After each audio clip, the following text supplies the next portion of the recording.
आप सभी को नमस्कार। अक्षय सर का अड्डा यूट्यूब चैनल पर आप सभी का हार्दिक स्वागत है। तो आज हम 9वीं कक्षा की पाठ्य पुस्तक इरावती के पाठ 2 माता मह्याः उपनेत्रम इस पाठ को पढ़ेंगे। तो पाठ का नाम है माता मह्याः उपनेत्रम। माता मह्या मतलब नानी का, उपनेत्रम मतलब चश्मा। एषा रमायाः मातामही अस्ति, यह रमा की नानी है। रमायाः मातामही सर्वदा उपनेत्रम धारयति, रमा की नानी हमेशा चश्मा पहनती हैं। यहाँ पे सर्वदा शब्द आया है जो कि एक अव्यय है जिसका मतलब होता है हमेशा। माता मह्याः पुस्तकानां पठने अभिरुचिः अस्ति, नानी की पुस्तकों को पढ़ने में रुचि है। मातामही प्रतिदिनं प्रातः वार्तापत्रं पठति, नानी प्रतिदिन सुबह समाचार पत्र पढ़ती हैं। एकस्मिन् दिने मातामही प्रातः एव रमाम् उत्थापयितुं प्रयासम् अकरोत्। एक दिन नानी ने सुबह ही रमा को उठाने का प्रयास किया। मातामही उपनेत्रम न लभते स्म, लेकिन नानी को चश्मा नहीं मिल रहा था। अब यहाँ पर लभते जो क्रिया आई है उसका मतलब होता है प्राप्त होना, और उसके साथ यदि इस्म अव्यय जुड़ जाता है तो जो भी क्रिया है वो पास्ट काल में चली जाती है। जैसे कि पठती का मतलब होता है पढ़ना, और यदि उसमें इस्म लग गया तो वह क्रिया भूतकाल में चली जाएगी, जैसे पढ़ रहा था, इस प्रकार से। उपनेत्रम विना मातामही कष्टम अनुभवती स्म। देखिए फिर से इस्म का यूज हुआ है यहाँ पर। उपनेत्रम विना मातामही कष्टम अनुभवती स्म, चश्मे के बिना नानी कष्ट का अनुभव कर रही थी। सा आवश्यकानि वस्तूनि अन्वेष्टुम समर्था न आसीत, वह आवश्यक वस्तुओं को ढूंढने में असमर्थ थी। रमा गाढ़ निद्रायाम आसीत, रमा गहरी नींद में थी। आसीत, आसीत का मतलब था अथवा थी। सा निद्राम न त्यजति स्म, उसने नींद को नहीं त्यागा। मातामही रमाम अति स्नेहेन उत्थापितवती, मातामही अर्थात नानी ने रमा को बहुत प्यार से उठाया। अब यहाँ पर आप देखेंगे उत्थापितवती, यहाँ पर अक्तवतु प्रत्यय लगा है। अब अक्तवतु प्रत्यय का बहुत सी जगह पर आपको यूज यहाँ पर देखने को मिलेगा। ये अक्तवतु प्रत्यय है। अक्तवतु प्रत्यय जहाँ पर लग जाता है वह भी भूतकाल को सूचित करता है। तो ये वाला प्रत्यय आपको बहुत सारी जगह देखने को मिलेगा। जब भी हम अक्तवतु प्रत्यय को लगाते हैं तो जैसे पुल्लिंग में बन जाता है पठितवान, और स्त्रीलिंग में इसी से बन जाता है पठितवती। अब इसके अलग अलग रूप भी चल जाते हैं, पठितवान, पठितवन्तौ, पठितवन्तः, पठितवती, पठितवत्यौ, पठितवत्यः। तो ये प्रत्यय जहाँ भी लगेगा भूतकाल के अर्थ को ही बताएगा। तो रमा गाढ़ निद्रायाम आसीत, रमा गहरी नींद में थी। सा निद्राम ना त्यजति स्म, उसने अपनी नींद को नहीं त्यागा। मातामही रमाम अति स्नेहेन उत्थापितवती, नानी ने रमा को बहुत प्यार से उठाया। सा रमाम उपनेत्रम अन्वेष्टुम उक्तवती, फिर से अक्तवतु प्रत्यय है। तो उन्होंने रमा को चश्मा ढूंढने के लिए कहा। रमा निद्रायाम एव उपनेत्रम अन्वेष्टुम आरभत, रमा ने नींद में ही चश्मा ढूंढना प्रारंभ कर दिया। सा उपधानानाम अधः उपनेत्रम अन्विष्टवती, उपधान का मतलब होता है तकिया, उसने तकियों के नीचे चश्मे को ढूंढा। मातामही बहुवारम तत्र उपनेत्रम स्थापयति स्म, नानी बहुत बार वहाँ चश्मा छोड़ देती थी। उपनेत्रम उपधानानाम अधः न लब्धम, लेकिन चश्मा तकियों के नीचे नहीं प्राप्त हुआ, नहीं मिला। मातामही रमाम समयम पृच्छति स्म, नानी ने रमा से समय पूछा। रमा अवदत् लघु सूचिका पंचमे अंके, दीर्घ सूचिका षष्ठे अंके च अस्ति। रमा ने बोला कि छोटी सुई 5 अंक पर और बड़ी सुई 6 अंक पर है। प्रायशः 5:30 समय आसीत, प्रायः 5:30 बज गए थे। मातामह्याः वार्तापत्रं पठनीयम् आसीत्, भ्रमणाय च गंतव्यम आसीत्। नानी को समाचार पत्र पढ़ना था और घूमने के लिए भी जाना था।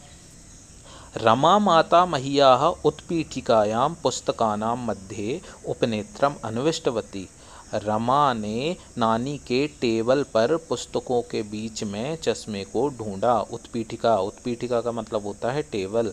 मातामही उत्पीठिकायां स्थित्वा वार्तापत्रं पुस्तकानि च पठति। नानी टेबल पर बैठकर समाचार पत्र और पुस्तक पढ़ती हैं। प्रायेण सा पुस्तकानां मध्ये उपनेत्रम त्यजति, और वे प्रायः पुस्तकों के बीच में चश्मे को छोड़ देती हैं। उपनेत्रम उत्पीठिकायाम न आसीत, चश्मा टेबल पर नहीं था।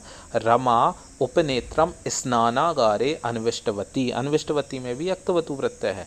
रमा ने चश्मे को बाथरूम में ढूंढा। स्नानागारे बहूनि वस्त्राणि आसन, बाथरूम में बहुत सारे कपड़े थे।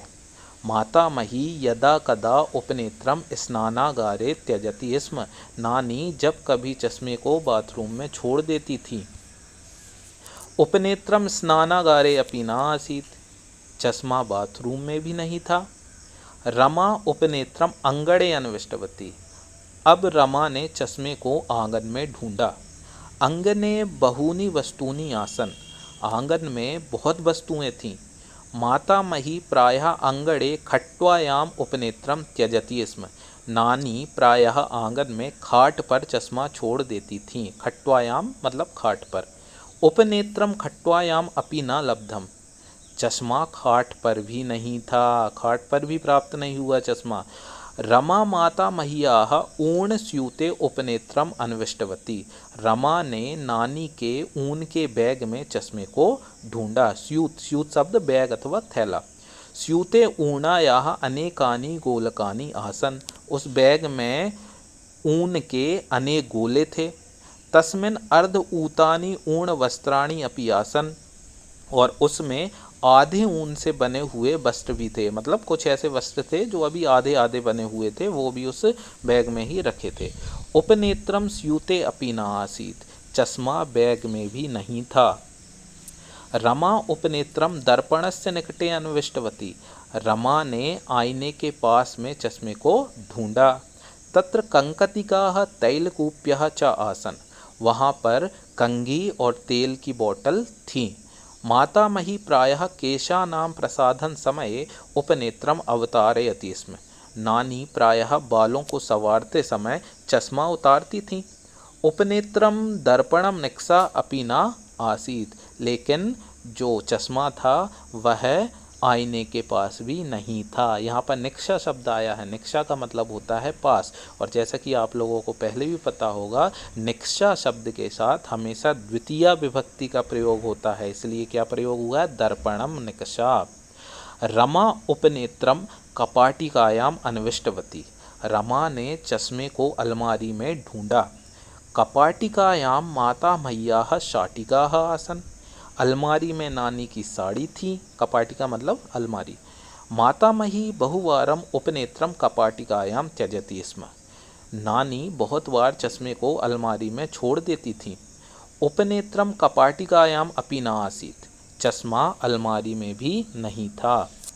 उपनेत्रम अन्वेष्टुम रमा पर्यंकस्य अधः प्रविष्टा, चश्मा ढूंढने के लिए रमा ने पलंग के नीचे प्रवेश किया। पर्यंक मतलब पलंग। पर्यंकस्य अधः मुनमुनः उपविष्टः आसीत, पलंग के नीचे मुनमुन बैठी थी। मुनमुन जो एक बिल्ली है जिसका नाम है मुनमुन। मुनमुनस्य पादयोः मध्ये किमपि आसीत, मुनमुन के पैरों के बीच में कुछ था। तत् सम्यक् न दृश्यते स्म, लेकिन वह ठीक से दिखाई नहीं दे रहा था। रमा मुनमुनम बहिः अकरोत्, रमा ने मुनमुन को बाहर किया। मुनमुनेन सह मातामह्याः उपनेत्रम अपि आगतम, मुनमुन के साथ नानी का चश्मा भी आ गया। रमा सत्वरम उपनेत्रम गृहीतवती, मुनमुन ने जल्दी से चश्मा लिया। यहाँ पर सत्वरम शब्द आया जो कि कव्य है और जिसका मतलब होता है जल्दी, शीघ्र। सा उपनेत्रम गृहीत्वा मातामह्याः समीपम अधावत, वह चश्मा लेकर नानी के पास दौड़ी। मातामही उपनेत्रम दृष्ट्वा अति प्रसन्ना जाता। नानी चश्मा देखकर बहुत प्रसन्न हुई। सा उपनेत्रम धारितवती, उन्होंने चश्मा पहना। सा वार्तापत्रम पठितुम उपविष्टवती, वह समाचार पत्र पढ़ने के लिए बैठी। मातामही चिरं वार्तापत्रम अपठत, नानी ने बहुत समय तक समाचार पत्र पढ़ा। मातामही रमाम भ्रमणाय आहूतवती, अब नानी ने रमा को घूमने के लिए बुलाया। रमा उपनेत्रम मुनमुनम अधारयत, रमा ने चश्मा मुनमुन को पहना दिया, उस बिल्ली को पहना दिया। मुनमुनः उपनेत्रम धृत्वा अतिशोभनः दृश्यते स्म, मुनमुन चश्मा पहनकर बहुत अच्छी लग रही थी।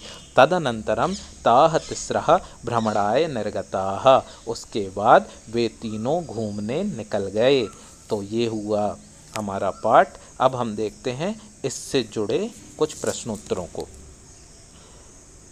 अधोलिखितानां प्रश्नानां उत्तराणि एक पदेन लिखत, अर्थात नीचे लिखे गए प्रश्नों के उत्तर एक शब्द में लिखिए।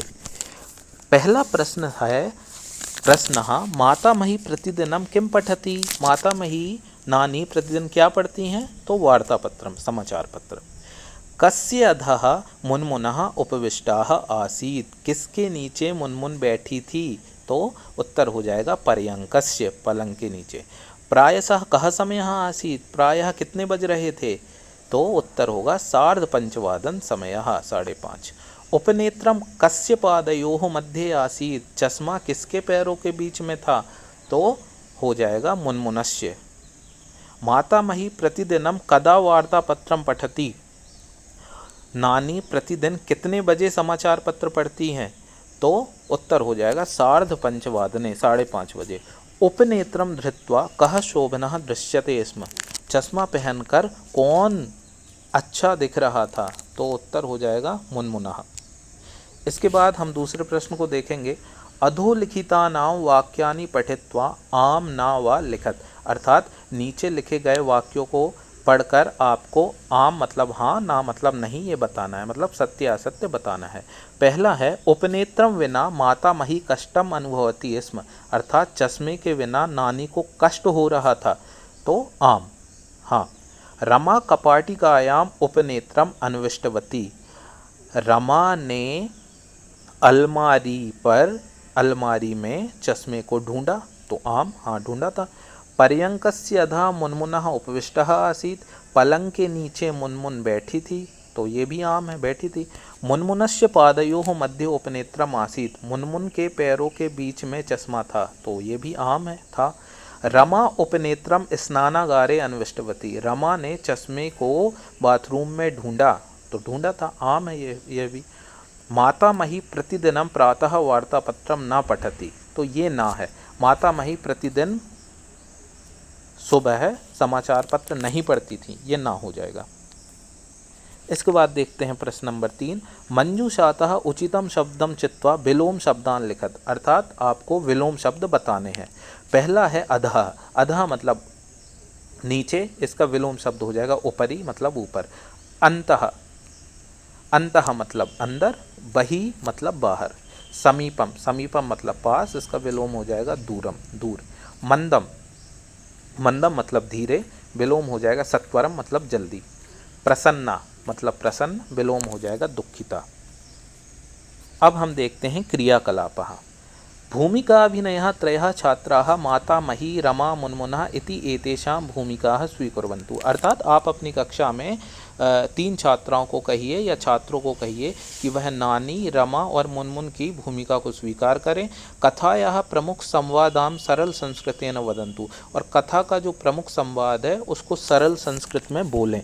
अन्ते मुनमुनः उपनेत्रं धृत्वा हास्यदृश्यं प्रदर्शयतु, और जब पूरा नाटक हो जाए तो लास्ट में जो मुनमुन बनेगा वह आँखों में चश्मा पहने और इस प्रकार से एक हास्य दृश्य प्रस्तुत होगा। दूसरा प्रश्न है मम गृहस्य वस्तु स्थान सूचीम पूरयत, अर्थात आपके घर पे कौन सी वस्तु किस स्थान पर रखी हुई होती है। तो पहला है पुस्तकम उत्पीठिकायाम मतलब टेबल। वस्त्रम कपाटिकायाम अलमारी में। स्यूतः बैग, बैग भी जनरली कपाटिकायाम हम या तो अलमारी में रख लेते हैं या फिर उत्पीठिकायाम, कुछ कुछ लोग टेबल पर भी रखते हैं। पादत्राणम अर्थात चप्पल, जूते। तो पाद रक्षाधारी का अर्थात जो शूज़ स्टैंड होता है वह। घटिका, घटिका कहाँ पर रहती है? भित्तऊ। और किसी किसी के यहाँ पर अलार्म वाली घड़ी होती है तो उसको टेबल पर भी रखते हैं, तो उत्पीठिकायाम भी हो सकता है। तो इस प्रकार से हमने इस पाठ को समझा। आप सभी का बहुत बहुत धन्यवाद। इसी प्रकार से और सारी वीडियो को जानने के लिए आप इस चैनल को सब्सक्राइब, लाइक, शेयर और कमेंट कर दीजिए। आप सभी का बहुत बहुत धन्यवाद। And subscribe for more.